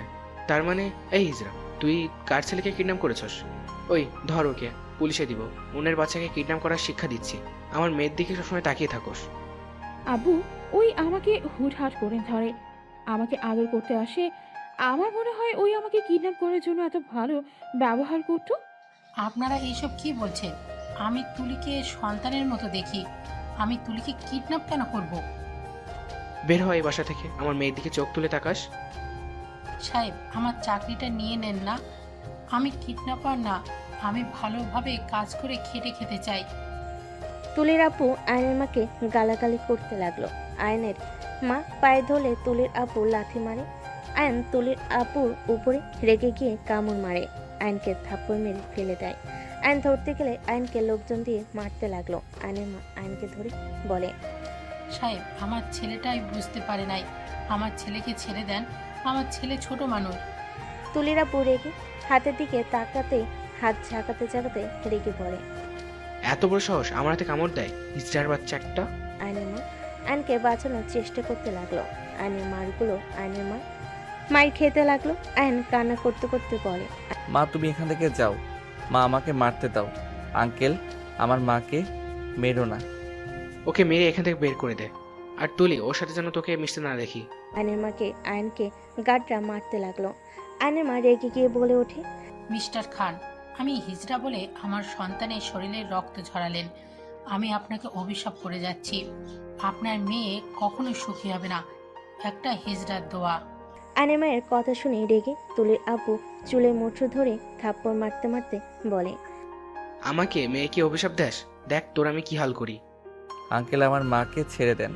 তুলির আব্বু আয়নের মাকে থাপ্পড় মারতে মারতে চুলের মুঠি ধরে টেনে হেসে নিয়ে যেতে লাগলো। আয়ন তুলির পায়ে ধরে বলে, তুলি, আমার মাকে ছেড়ে দিতে বলো না। আমার মা কিডন্যাপার না। আমার মা তোমাকে কিডন্যাপ করতে চাই নাই। আমার মা সবাইকে ভালোবাসে। আমার মাকে ছেড়ে দিতে বলো না। তুলি আয়নকে লাথি মেরে সরিয়ে দিয়ে বলে, চুপ করো। ওই তোর মা নাকি? ওই যে তুই ওকে মা বলস, ওই একটা হিজড়া। আর আমি আগে থেকেই জানতাম তুই যে ওই হিজড়াকে মা বলিস। আমি আব্বুকে আগেই বলেছিলাম, ওই হিজড়াকে দেখলে আমাদের বাপ বেটির বমি আসে। শুধুমাত্র আমার ফপির জন্য ওকে এই বাড়িতে রাখতে হয়েছে, না হলে কবে ঘাড় ধাক্কা দিয়ে বের করে দিতাম। আর ওই হিজড়ার ছেলে হয় আমাকে সেকেন্ড করে দেস। আমি স্কুলে টপ ছিলাম, হুট করে এসে তুই আমার লাইফটাই এলোমেলো করে দিয়েছিস। এক কাজে দুই কাজ হয়ে গেল। এই বাড়ি থেকে তোর মাকেও সরিয়ে দিলাম, আর দুই, তোর আর ওই স্কুলে পড়তে হবে না। দেখ, তোকে স্কুল থেকে বের করে দিবে। তুলি কথাগুলো বলে হাসতে লাগলো। আয়ন তুলির কথা শুনে রেগে তুলিকে মারতে লাগলো। তুলির আম্মুর সাথে দৌড়ে এসে আয়নকে সরিয়ে দেওয়ার চেষ্টা করতে লাগলো। আয়ন তুলির চুল ধরে থেকে বলে, তোকে আমি শেষ করে ফেলবো। তুই এত খারাপ। আরুষ ছাড়ো। বডিগার্ডকে ডাক দিলে আয়নকে চুলের মুঠি ধরে মারতে মারতে নিয়ে যেতে লাগলো। আয়নকে ধাক্কা দিয়ে ওর মায়ের উপর ফেলে দিল। দুজনকে টেনে গেট দিয়ে বের করে দিল। আয়ন গেটে লাথি মেরে বলে উঠল, খান সাহেব, আমি একদিন তোকে তোর মেয়েকে এই বাড়িতে থেকে বের করে দিব। একদিন আমি অনেক বড় হব, সেদিন আমি তোকে ঘাড় ধাক্কা দিয়ে বের করে দিব। তোর অহংকার আমি ভেঙে ফেলবো। আমার মায়ের শরীরের রক্ত ঝরিয়েছিস না, আমি তোর রক্ত ঝরাবো। আয়নের কথা শুনে সবাই হাসতে লাগলো। তুলির আব্বু বলে ওঠে, তুই বড় হতো দূর, তোকে কেউ কোনোদিন চাকরিও দিবে না। যেই জানবে তুই হিজড়ার ছেলে, তোকে আর কখনো কোনো স্কুলে ভর্তি করবে না। তোর সাথে কেউ মিশবে না। যতদিন হিজড়া তোর সাথে থাকবে ততদিন তুই কিছুই করতে পারবি না। প্রতিনিয়ত তুই সবার কাছ থেকে অবহেলা পাবি। তোকে কেউ ভালোবাসবে না, ঘৃণা করবে, ছিছি করবে। চাকরি তো দূর, তুই কোনোদিন মানুষের পাশে দাঁড়াতে পারবি না তোর মায়ের পরিচয় ছাড়া যদি তুই কিছু করতে পারস। তুলির আব্বুর কথা শুনে আয়ন বলে ওঠে, আমার মাকে নিয়ে আমি তোকে দেখিয়ে দিব। আমার মা হিজড়া হইলেও তোদের মতো নোংরা মানসিকতার মানুষ না। আমার মা হিজড়া হইলেও আমার মা সবার থেকে বেস্ট। আমার মায়ের মতো কেউ হয় না। আমার মা ভালোবাসতে জানে, মানুষকে সম্মান করতে জানে। আরুষ, এখান থেকে চল। আরুষ, চল। আয়নের আর কিছু বলতে না দিয়ে আয়নকে টেনে নিয়ে যেতে লাগলো। আয়নের মাকে জড়িয়ে ধরে কান্না করতে লাগলো। আয়নের মা আয়নকে নিয়ে সোজা হিজড়া পল্লীতে চলে গেল। আয়নের মাকে আর আয়নকে রক্তাক্ত অবস্থায় দেখে সবাই দৌড়ে কাছে আসলো। আয়নের মাকে সবাই ধরে বলতে লাগলো, আভা, তোমার কি হয়েছে? বাবা তোদেরকে মেরেছে? আয়নের মা কাউকে কিছু না বলে সোজা রুমে চলে গেল। আয়ন দৌড়ে দরজা ধাক্কাতে লাগলো আর বলতে লাগলো, মা, দরজা খুলো। মা, আমি জানি তুমি আমাকে কিডন্যাপ করো নাই। তুমি আমার মা, আমি তোমার পেটে হয়েছি। মা, দরজা খুলো মা। আয়ন চিৎকার করে কান্না করতে লাগলো আর ডাকতে লাগলো। বাকি হিজড়ারাও ডাকতে লাগলো। অনেকক্ষণ ধাক্কাধাক্কি করে দরজা যখন খুলে যায়, ভিতরে ঢুকতে দেখতে পাই আয়নের মা ফ্যানের সাথে ঝুলছে। সবাই চিৎকার দিয়ে কান্না করতে লাগলো। আয়ন ওইখানেই থমকে গেল। আয়ন পাথরের মতো উপরের দিকে তাকিয়ে থাকতে লাগলো। সবাই মিলে নামালে আয়নকে রাকিব ধরলে আয়ন জোরে চিৎকার দেয়। দৌড়ে গিয়ে ওর মাকে জড়িয়ে ধরে বলে, মা, তুমি আমাকে ছেড়ে কিভাবে যেতে পারলে? মা, আমি তোমাকে ছাড়া কিভাবে থাকবো? মা, আমি যে তোমাকে ছাড়া থাকতে পারবো না। মা, চোখ খুলো না মা, তুমি কিডন্যাপার না। মা, তুমি শুধু আমার মা, তুমি হিজড়া না। মা, আমি তোমার সন্তান। প্লিজ মা, চোখ খুলো। মা, আমাকে ছেড়ে তুমি চলে যেতে পারো না। মা, তুমি যদি আমাকে ছেড়ে চলে যাও, আমাকে কেউ সকালে ডেকে তুলবে। মা, মা, কে তোমার মতো আমাকে বুকে জড়িয়ে ভালোবাসবে মা? মা চোখ খুলো না মা, আমি আর কোনো দিন তোমার কাছে কিছু চাইবো না। মা তুমি চোখ খুলো, আমি আর বায়না করব না। মা আমি তোমাকে ইনকাম করে খাওয়াবো। মা উঠো না, চোখ খুলো না মা। আয়ন জোরে চিৎকার দিয়ে কান্না করতে লাগলো। আয়নের কান্না দেখে সবাই কান্না করতে লাগলো। আয়নকে কি বলে সান্ত্বনা দিবে বুঝতে পারলো না। রূপালী আয়নকে বোঝানোর চেষ্টা করতে লাগলো। আয়ন অজ্ঞান হয়ে গেল। আয়নের জ্ঞান ফেলে দেখে ওর মা আর নাই, বাসায় কেউ নেই। আয়ন উঠতে যাবে, একটা কাগজ দেখে আয়ন কাগজটা তুলে দেখতে পেল। রূপালী জানিস, ছোটবেলা থেকে বাবা মা আমাকে ফেলে চলে যায়। আমি হিজড়া বলে ছোটবেলা থেকেই অনেক কষ্টে বড় হয়েছি। তোদের সাথে সময় কাটিয়ে নিজের কষ্টগুলো ভুলে থাকার চেষ্টা করতাম। কতবার আত্মহত্যা করতে চাইছি, পারি নাই। 14 বছর আগে আমি আত্মহত্যা করতে গিয়েছিলাম স্টেশনে। ওইখানে গেলে আমি আরুষকে পাই। আরুষের কান্নার শব্দে আমাকে বারবার আত্মহত্যা করতে বাধা দিয়েছিল। রেগে আরুষকে ধমক দিয়েছিলাম। আরুষ দৌড়ে এসে আমাকে জড়িয়ে ধরে যখন মা বলে ডাক দিল, তখন আমি যেন থমকে যাই। বুকের ভেতরে অনেকটাই আনন্দ হচ্ছিল। আমি আরুষকে বারবার সরিয়ে দেওয়ার চেষ্টা করি, কিন্তু আরুষ আমার কাছে বারবার আসতো। ক্ষুধা লেগে আমার দুধ খাইতে চাইতো। বিরক্তি হয়ে ওকে রেখেই চলে যাচ্ছিলাম। অনেক দূর যাওয়ার পর মা শব্দটাই কানে আসলে আমি আবার গিয়ে দেখি অনেকগুলো কুকুর ওকে ঘিরে ধরে। ওই ভয়ে কান্না করছিল। আমি ওকে কুকুরের থেকে বাঁচাই, বুকে টেনে নেই, অজ্ঞান হয়ে যায়। আমি ওকে নিয়ে বাড়ি চলে আসি। তারপর তো জানোসই, ওকে সবার আড়ালে লুকিয়ে বড় করতে থাকি। বড় আম্মার সামনে আরুষ যখন প্রথম ধরা খায়, কত মার খাইতে হয়েছে। আমি সব কিছু ভুলে তাও আরুষকে ছাড়ি নাই। আজ বুঝতে পারছি আমি আরুষের ভালো না, আমি আরুষের জীবন শেষ করে দিলাম। আমাদের সাথে থাকার জন্য ওকে প্রতিনিয়ত সবাই অবহেলা করত। ছোট ছেলেটাই আমরা কখনো বলতো না। রাকিব সব সময় আমাকে সব বলে দিত। আমি ওর বাবা মাকে খোঁজার চেষ্টা করতাম, যে ওর বাবা মাকে পেলে ওকে দিয়ে দিব। আমি ওর বাবা মায়ের খোঁজও পেয়েছিলাম। আরুষের 8 বছর সময় মনে আছে? সবাই যখন আরুষের খোঁজ করলি, আমি বলেছিলাম আরুষকে অন্য স্কুলে ভর্তি করে দিয়ে এসেছি। আসলে আমিও ওর বাবা মায়ের কাছে দিয়ে এসেছিলাম, কিন্তু আরুষ ওখানে থাকে নাই। দিন রাত কান্না করতো আর মা করতো। আরুষের আম্মুর ওপর না পেয়ে আমাকে নিয়ে যেতে বলে। আরুষ বড় হইলে তারা নিয়ে যাবে। মাঝে মাঝে একজন মহিলা আসতো, সেই আরুষের মা ছিল। আমি বুঝে গেছি আমি বেঁচে থাকলে আরুষের জীবন ধ্বংস হয়ে যাবে। ওই সারা জীবন আমার মতো দুঃখের জীবন হয়ে যাবে। আমি বেঁচে থাকলে কখনোই ওর বাবা মায়ের কাছে যাবে না। আমি চলে যাচ্ছি। যেই বক্সটাই কাউকে হাত দিতে দেই নাই, ওই বক্সের চাবি ড্রয়ারে রেখে গেলাম। ওইখানে আরুষের আব্বু আম্মুর নাম্বার আছে, তাদের কল দিস। আরুষকে বোঝাবি, তাহলে ও বুঝবে। এখন যথেষ্ট বড় হয়েছে, ওকে বলবি ও যদি ওর বাবা মায়ের কাছে যায় তাহলে আমার আত্মা শান্তি পাবে। এই কষ্ট পেলে ওর মা অনেক কষ্ট পাবে। আমার কথা যেন না ভাবে। ইতি আরুষের মা। আয়নের চোখে পানি গড়িয়ে পড়তে লাগলো। আর নিজের চোখের পানি মুছে ফেলতে ফেলতে বলে, এই গল্পে কি বুঝলে শোনো। এইসব মানুষজনের জন্য সুন্দর সংসারটা ধ্বংস হয়ে যাইতে 1 সেকেন্ডও সময় লাগে না।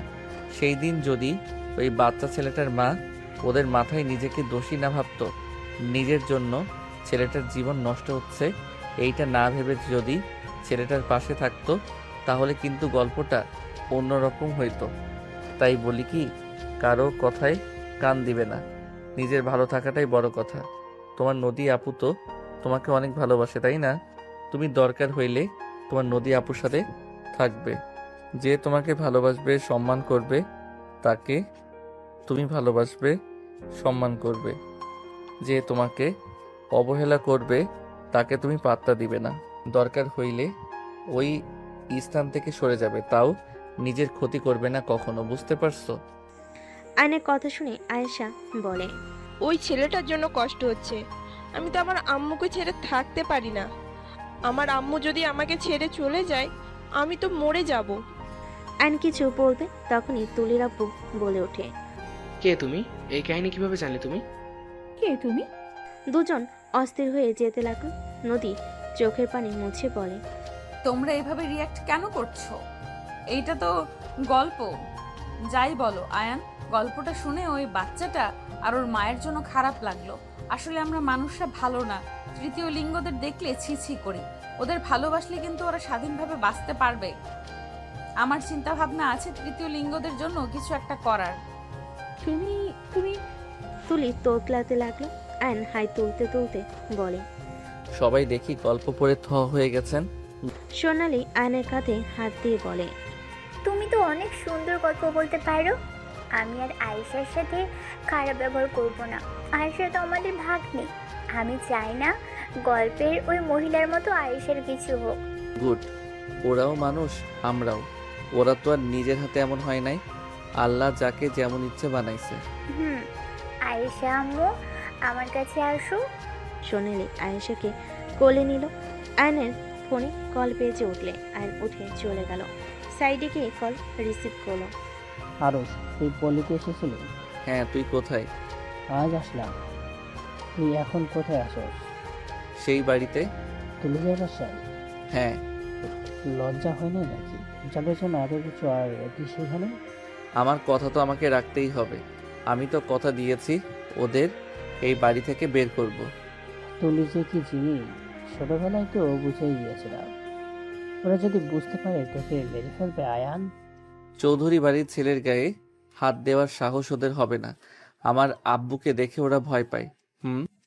তারপরও সাবধানে থাকিস। আর সকালে আসবি নাকি? তোর সাথে অনেক বছর ধরে দেখা হয় না। রাফি ভাইয়ের সাথে দেখা করা লাগতো। দেখা করে আয়। যাব। আগে তোর সাথে দেখা করে নিই। আর শোন, আমি যে কোম্পানিতে জব করি, এইখান থেকে যদি নদী ম্যাডামদের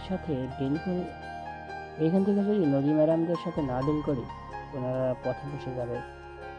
নদী ম্যামকে জানি। আমার স্ত্রী। আচ্ছা ভাই, তোর সাথে সকালে দেখা করব। রাকিবকে কিছু বলার সুযোগ না দিয়ে আয়ন ফোন কেটে দিয়ে চলে গেল। আয়ন নদীর পাশে বসে থাকলো। সাথী চা এগিয়ে দিল। আয়ন সাথীকে বলে ওঠে, কি ব্যাপার সাথী, তুমি সব সময় কাজ করো, এখন তো এই বাড়িতে সবাই এসে গেছে, তারা কোনো কাজ না করে পায়ের উপরে পা তুলে খায় কেন? আয়ান, কিছু মনে করো না। আমাদের বাসার ব্যাপারে তুমি কথা না বললে খুশি হব। তুমি এই বাড়ির অতিথি, তোমার যা লাগবে বলবে, সাথে সাথে হাজির হয়ে যাবে। আপনার জীবন লাগবে মানে? সরি, মজা করছি। আপনি বলেন, যা চাইবো তাই পাইবো, তাই বললাম। আয়নের কথায় সবাই হেসে দিল, শুধু তুলি আর তুলির আব্বু বাদে। তুলি ওর আব্বুর হাত ধরল। তুলির আব্বু তুলির দিকে তাকিয়ে আবার আয়নের দিকে তাকালো। আয়ন বলে ওঠে, এভাবে বোরিং ভাবে বসে থাকতে কি মজা লাগে নাকি? দূর থাকেন, আমি রুমে যাই, আমার ঘুম পাচ্ছে। আয়নের কথা শুনে আয়েশা বলে ওঠে, ভাইয়া আমিও যাব তোমার সাথে, ঘুমাবো। আয়ন আয়েশাকে বলে, ভাইয়ের সাথে ঘুমাতে হবে না, তুমি আমার সাথে ঘুমাও। ওদের কথা শুনে আয়েশা আর কিছু বলল না। আয়ন নিচে চলে গেল। আয়ন ভিলেন মার্কা হাসি দিয়ে ভাবতে লাগলো, হাত পা কাঁপছে, কেবল তো শুরু মিস্টার খান সাহেব। আমি আমার মায়ের প্রতিশোধ নেওয়ার জন্য আজ এত দূর এসেছি, তোমাদের তো আমি সুখে থাকতে দিব না। আয়ন রুমে চলে গেল। রুমে গিয়ে খাটের উপরে শুয়ে পড়ল। এইদিকে সোনালি বলে ওঠে, আমি আয়নকে খেতে দিয়ে আসি, ওই তো ঘুমিয়ে যাবে না খেয়ে। তোকে যেতে হবে না ভুয়া, তুমি যাও, ওকে খাবার দিয়ে দাও। আমি যাই, ও তো আমাদের কাজ করতে বলল, আর আব্বুও তো বলেছে ওর কথা শুনতে। সোনালি চলে গেল। নদীর মেজাজ খারাপ হইল। নদীর সাথীকে ইশারা করলে সাথী চলে গেল। সোনালি খাবার নিয়ে আয়নের রুমে গেলে দেখে আয়ন গেমস খেলছে। সোনালি বলে ওঠে, তুমি তো দেখি এখনো বাচ্চা। সোনালির কথা শুনে আয়ন উঠে পড়ল। আয়ন বলে ওঠে, তুমি এখানে কি করো? খাবার খেয়ে নাও। রেখে যাও। এখন খাও, ঠান্ডা হয়ে গেলে আর খেতে ভালো লাগবে না। তুই যাও তো, আমি পরে খেয়ে নিব। সোনালি খাবারের প্লেট রেখে আয়নের হাত থেকে ফোন কেড়ে নিয়ে বলল, এখন খাও। আমার ফোন দাও। আয়ন সোনালির সাথে পাড়াপাড়ি করে ফোন নেওয়ার চেষ্টা করতে লাগলো। নদী এসে এই অবস্থা দেখে বলে ওঠে, হচ্ছেটা কি? নদীর কণ্ঠ শুনে দুজন চমকে ওঠে। নদীর কণ্ঠ শুনে দুজন চমকে উঠে। সোনালি তাড়াতাড়ি করে সরে গেল আয়নের উপর থেকে। সোনালির মাথা নিচের দিক করে বলে, আসলে ফুপি, এই মেয়েটা একদম বেয়াদব, বলছি পরে খাবো। জোর করে আমার ফোন কেড়ে নিয়ে আমাকে খাওয়াতে এসেছে। ফালতু মাইয়া একটা। আজ থেকে আমাকে বাপ বলে ডাকবি, লোচ্চা কোথাকার। আয়ান এসব কি বলো? বের হ এই রুম থেকে। আমি সোনালি, বের হ এই রুম থেকে। তোকে যেন এই রুমে আমি আর না দেখি। ফুপি, তুমি ওই ছেলের জন্য আমার সাথে এমন করলে? বের হয়ে যেতে বলছি না তোকে? বের হ। সোনালি কান্না করতে করতে দৌড়ে চলে গেল। নদী নিচের রুমে চলে গেল। আয়ন দৌড়ে নদীর রুমে গেল। নদী আয়নকে দেখে বলে, আমার রুমে কি? আয়ন নদীর পাশে বসে জড়িয়ে ধরে বলে, আই লাভ ইউ বউ। ছাড় আয়ান। বউ, তোমাকে ছাড়া ঘুম ধরবে না। বউ, রাতের দরজা খুলে রেখো। আমি তোমার সাথে বেশি দুষ্টামি করব না, একটু জড়িয়ে ধরে ঘুমাবো। ছাড়ো আয়েশা, আমার সাথে থাকবে, তাই পাগলামি করবে না। এখান থেকে যাও, কেউ দেখে ফেলবে। নিজের বউয়ের সাথে থাকতে চাইলেও লুকিয়ে থাকতে হবে। আমি কোথায় যাব? এমন জীবন কি ভালো লাগে? নিজের রুমে যাও, আর সোনালির থেকে দূরে থাকবে। সাথে ছাড়া আর কারোর আশেপাশে যেন আমি না দেখি। কেন? সাথীকে ছাড়া আমি এই ফ্যামিলিতে কাউকে বিশ্বাস করি না। ও সোনালি মেয়েটা কেমন যেন গায়ে পড়া। ওই তোমাকে পটানোর চেষ্টা করবে, পটানোর জন্য সব করতে পারে, তাই তোমাকে যেন ওর আশেপাশে না দেখি। ওকে মাই ডিয়ার বউ। বউ, একটা কিস করি। আয়ন কথাটা বলে নদীকে ঘুরিয়ে ঠোঁট জোড়া নিজের দখলে নিয়ে নিল। নদী আয়নকে সরিয়ে দেওয়ার চেষ্টা করেও পরক্ষণে আর দিল না। নদী ভাবতে লাগলো, না, ওই ছোট মানুষ, যা করতে চায় করতে দেওয়া ভালো। সব সময় দূর দূর করলে অন্য মেয়েদের প্রতি আসক্ত হয়ে যাবে। মানি আর না মানি, ওই তো আমার হাজবেন্ড। আমরা বাঙালি যত যাই বলি না কেন, নিজের স্বামীর ভাগ অন্য কাউকে দেওয়া অসম্ভব। নদী ঠোঁট আয়ন ছেড়ে দিয়ে বলে, জান গেলাম। আয়ন চলে গেল। আয়ন রুমে খেয়ে ফোনে গেম খেলতে লাগলো। রাত 1টা বাজলে আয়নের ঘুম আসলো না। আয়ন উঠে দরজা খুলে যে রুম থেকে বের হয়ে গেল। নদীর রুমে দরজা আসতে ধাক্কা দিলেই দরজা খুলে গেল। আয়নের মুখে হাসি ফুটে উঠলো। আয়ন পা টিপে টিপে ভিতরে গিয়ে দরজা আস্তে আস্তে বন্ধ করে দিল। ডিম লাইটের আলোতে দেখে আয়শা একপাশে শুয়ে আছে, নদীর মাঝখানে শুয়ে আছে। আয়ন আস্তে আস্তে করে গিয়ে নদীর পাশে শুয়ে নদীকে নিজের দিকে নিয়ে আসলো। নদীর ঘুম ভেঙে গেল। নদী ঘুমানোর ভান ধরে থাকলো। আয়ন নদীর কোমর জড়িয়ে ধরল, বুকের উপরে মাথা রেখে ঘুমিয়ে গেল। নদী আয়নের স্পর্শে কেঁপে উঠতে লাগলো। নদী আয়নকে জড়িয়ে ধরে ঘুমিয়ে গেল। সকালে ভোরে আয়নের ঘুম ভাঙে। আয়ন আস্তে আস্তে করে রুমে চলে গেল। নদীর ঘুম ভাঙলে দেখে আয়েশা চোখ টলছে। নদী উঠে বলে, গুড মর্নিং আপুমনি। নদীর কথাই আয়েশা জড়িয়ে ধরে বলে, গুড মর্নিং আপু। আপু, আজকে হাঁটতে যাবে? চলো দুইজন ফ্রেশ হয়ে নামাজ পড়ে নিই, তারপর দুইজন মিলে যাব। আয়েশার কথায় আয়েশা নদীর সাথে ওয়াশরুমে গিয়ে ফ্রেশ হয়ে অজু করে দুজনে নামাজ পড়তে লাগলো। নামাজ পড়া শেষ করে দুজন বের হয়ে গেল। কিছু দূর গেলে হুট করে আয়ন পিছন থেকে দৌড়ে এসে বলে, গুড মর্নিং বউ এবং আপুমণি। ফাজিল, এখানে কি? আয়েশা বলে ওঠে, ভাইয়ার বউ কে? তোমাকে সিক্রেট কথা বলি, কাউকে বলবে না, প্রমিস করো। আয়ান, বেশি বেশি হয়ে যাচ্ছে কিন্তু। তোমার আপুমণি আমার বউ হয়, আর আমি তোমার আপুমণির হাজবেন্ড হই। এইটা যেন কাউকে বলো না, ওকে? আয়েশা আয়নকে প্রমিস করে আয়ন বলে ওঠে। আয়েশা অবাক হয়ে গেল। আয়ন আয়েশাকে নিয়ে হাঁটতে লাগলো। নদীও ওদের পিছন পিছন যেতে লাগলো। তিনজন হাঁটাহাঁটি করে একটা বেঞ্চিতে বসলো। আয়েশা পানি খেলো। নদী পানি খাইয়ে আয়নের দিকে ধোলে আয়নও পানি খেতে লাগলো। আয়ন ঘড়ির দিকে তাকিয়ে বলে, ওকে, তোমরা বাসায় চলে যাও, আমি পরে যাব। আয়ন ওইখান থেকে চলে গেল। আয়ন সোজা রাকিবের সাথে দেখা করতে চলে গেল। 1 মাস পর আয়ন বাসার ভিতরে ঢুকতে দেখে তুলির আপু তুলি বসে আছে। আরুষ, আয়ন তুলির আব্বুর কথা শুনে মুচকি হাসি দিয়ে সামনে সোফায় বসে পায়ের উপর পা তুলে বলে, চিনতে 1 মাস লেগে গেল। আমি বলেছিলাম আব্বু, ওই আরুষ।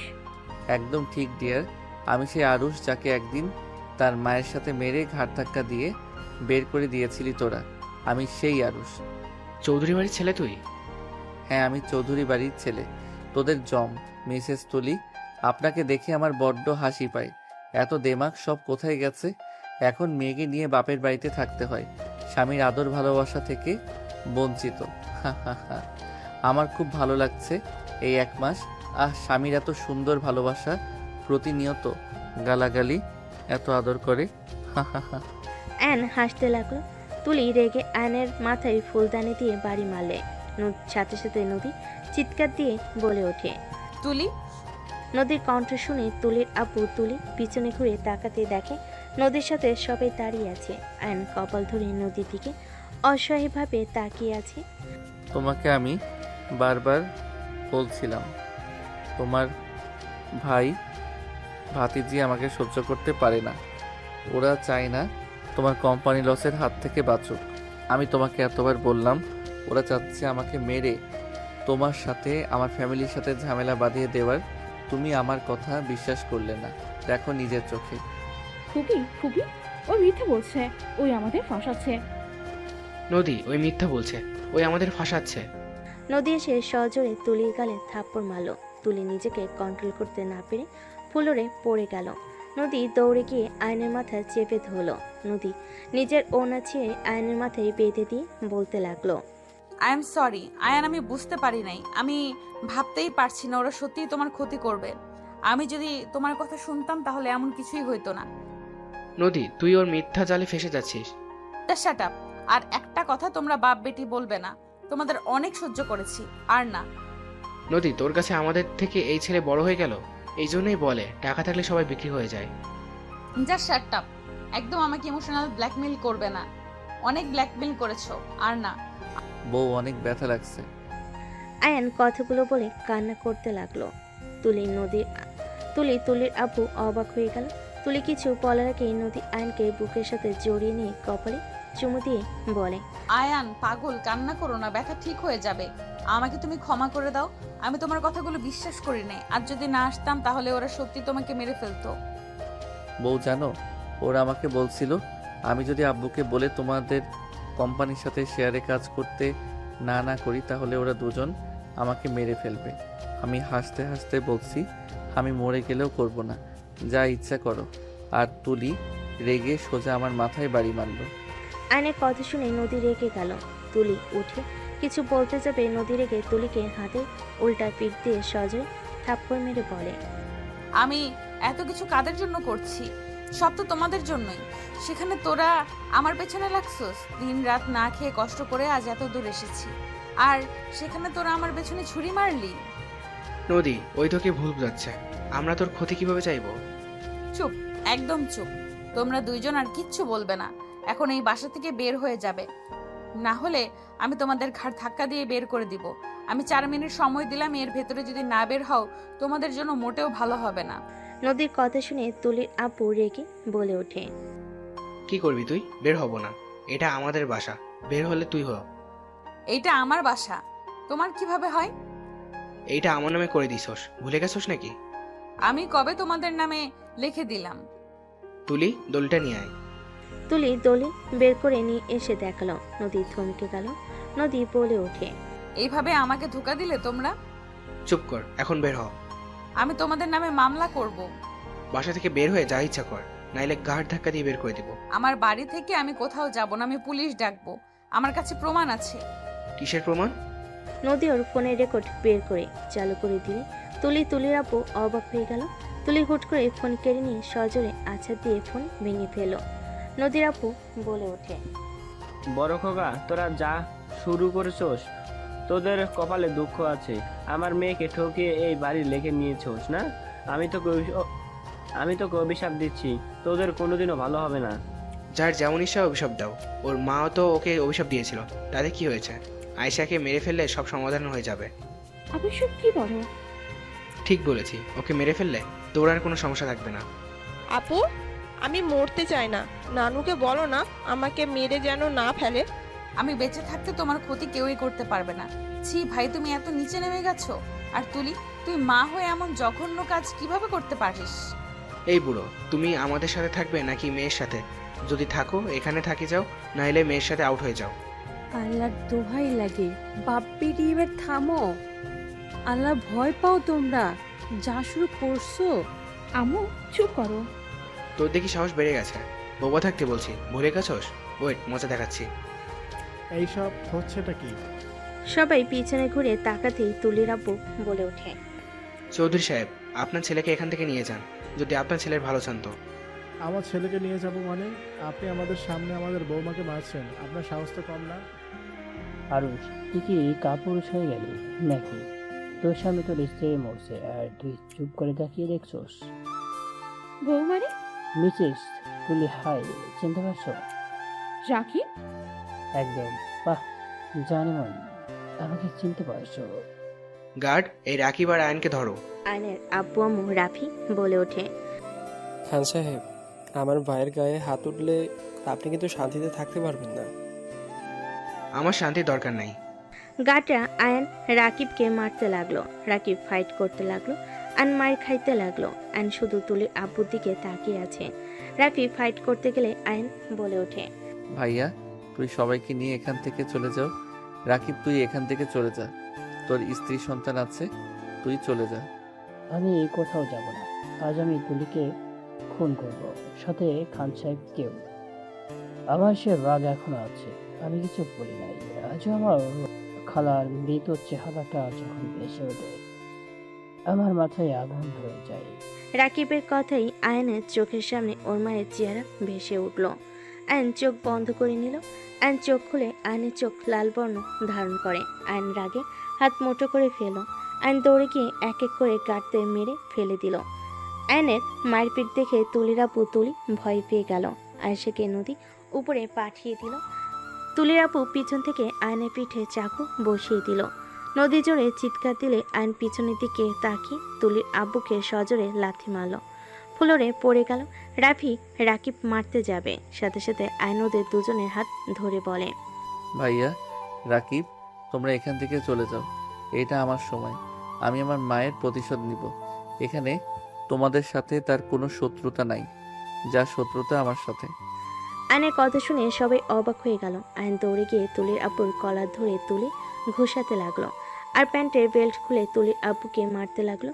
তুলির আব্বু আকুতি মিনতি করতে লাগলো।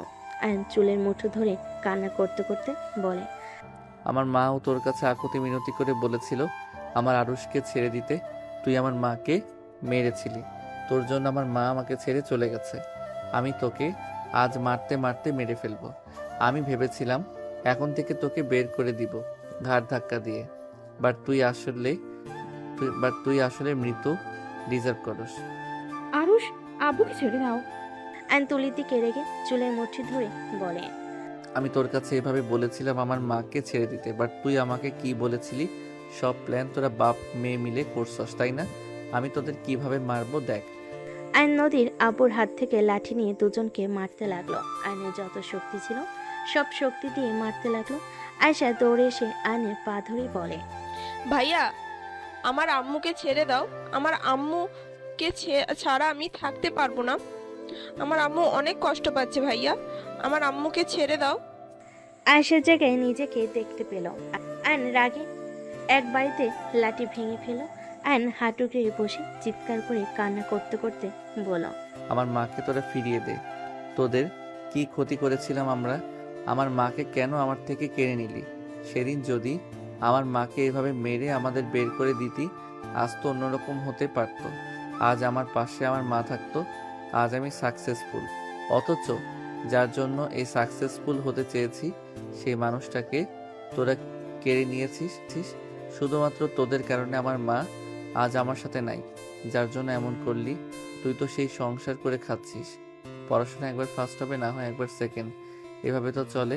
তুই সেকেন্ড হয়েছিস, ভালো করে পড়ে ফার্স্ট হইতে পারতি, কিন্তু তুই তো আমার দুনিয়াটা অন্ধকার করে দিলি। তুই আমার কষ্ট কিভাবে বুঝবি?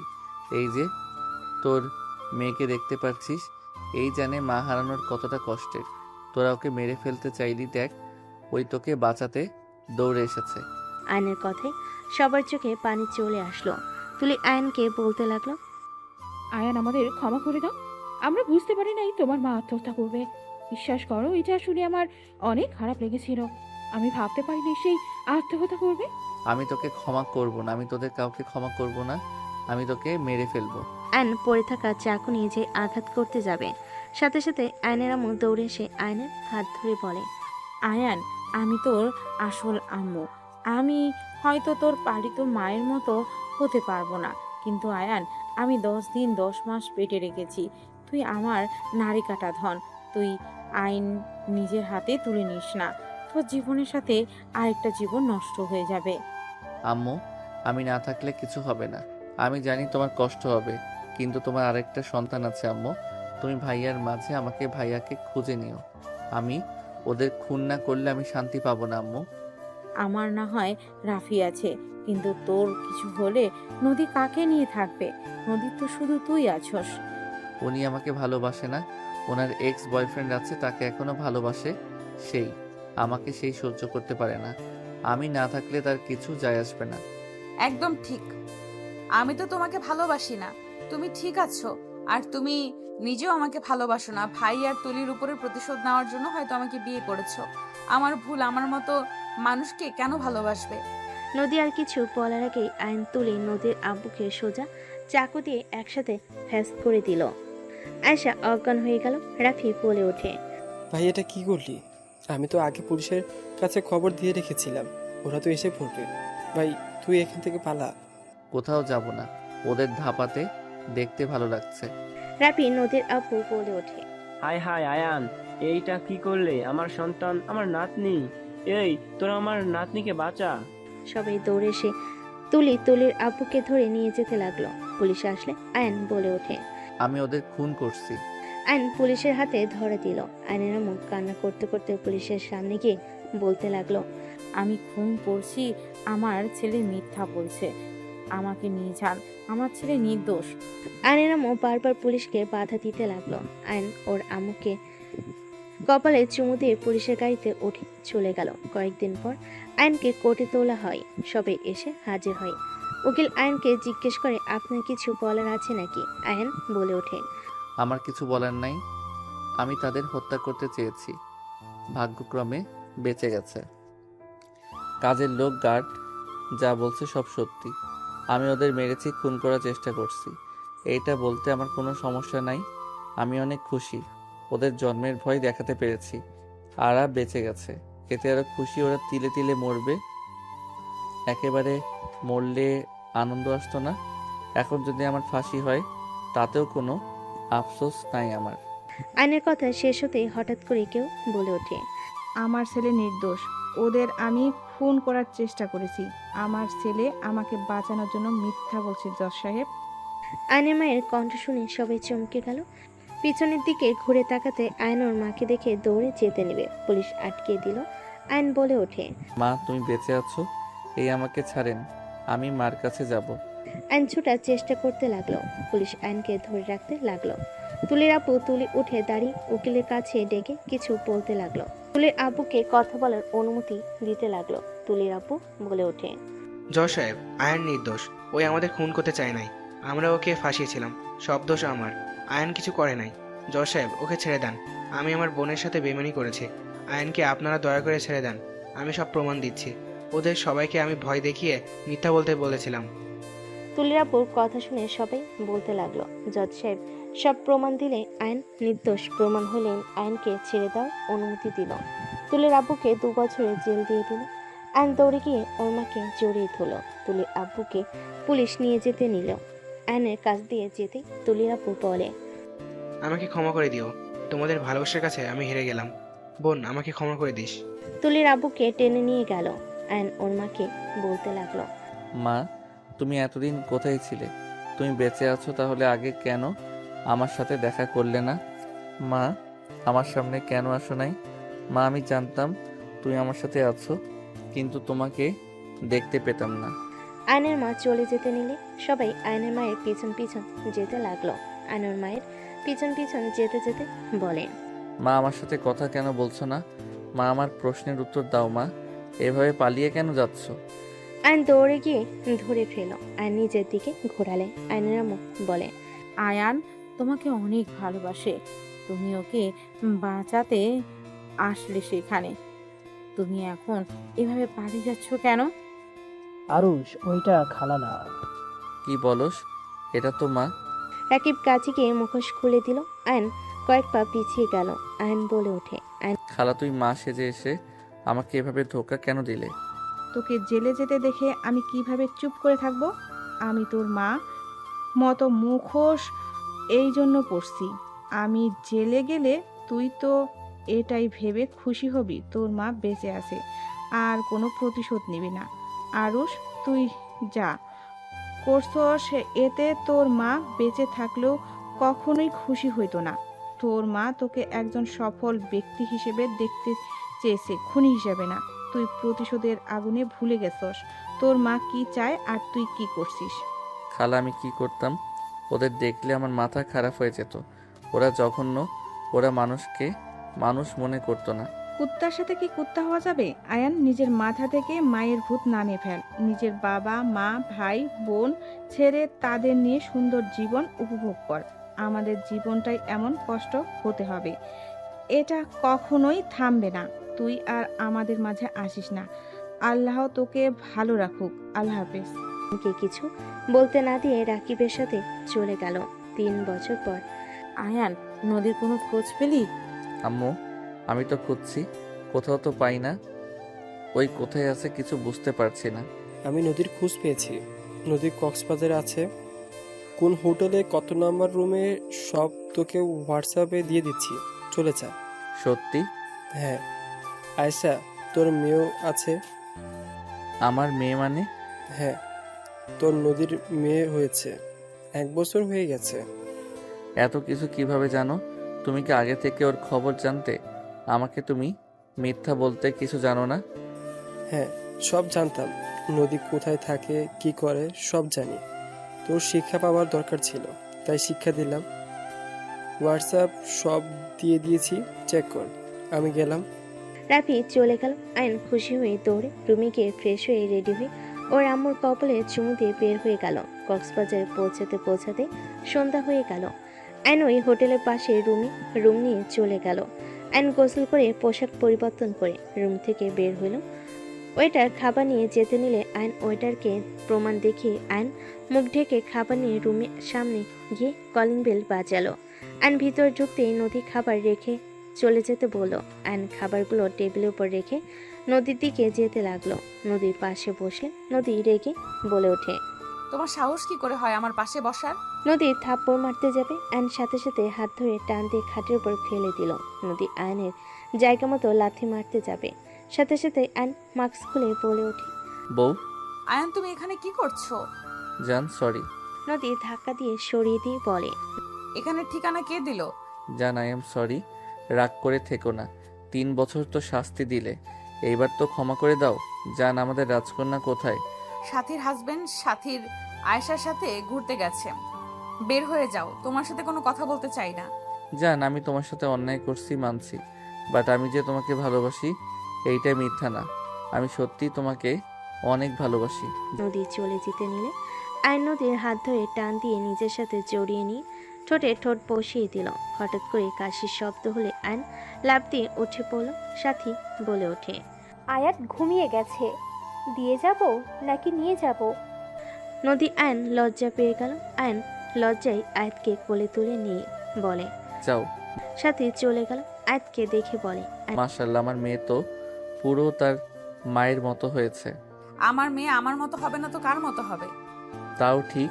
দরজা লাগিয়ে দিয়ে আয়াতকে শুয়ে দিয়ে নদীর দিকে ঘুরে টান দিয়ে খাটে শুয়ে দিয়ে বলে, আয়াত চাই তার আরেকটা ভাই বোন হোক। মোটেও চাচ্ছে না। চাচ্ছে।